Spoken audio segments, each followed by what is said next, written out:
什么是浸水式教育？2018年12月，立法院已经通过国家语言发展法啊，互人感觉母语教育真有愿望。我是一个母语妈妈，对未来的教育体制有真大的期待。毋过，现此时看到的现象，却互我真烦恼。目前教育部所推出的幼儿园本土语浸水式实验教育，到底是做真的，还是假的？听到针对幼儿园推出台语浸水式教育，原本是真欢喜，毋过去了解以后，是真生气。问园长安算要安怎扫？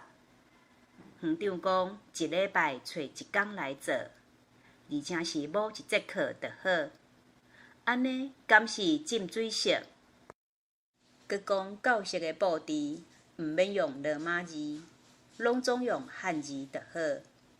想袂到教育工作者对拼音的重要性竟然遐外行。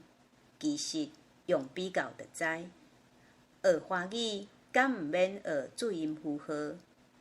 学英语敢毋免学拼音？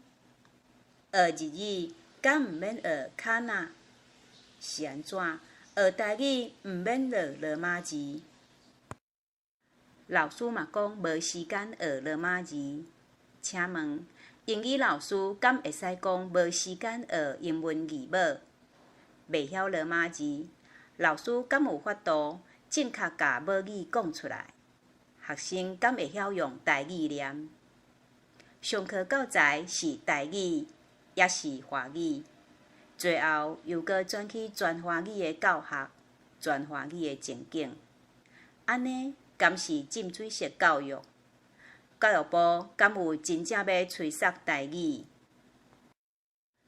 咱就爱要求教育部趁国家语言发展法施行，爱设立全台语的幼儿园、小学、国中，甚至到高中阶段，拢用台语教课。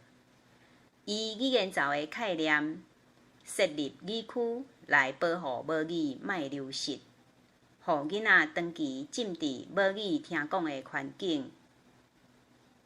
做真正的浸水式教育，若是会当逐工、逐节课拢是台语讲课，台语就是教学基地语言，安尼台语就毋若是一个科目尔，会当互自细汉讲母语的囡仔有母语环境通延续，嘛互有心要互囡仔学台语的家长较有气力。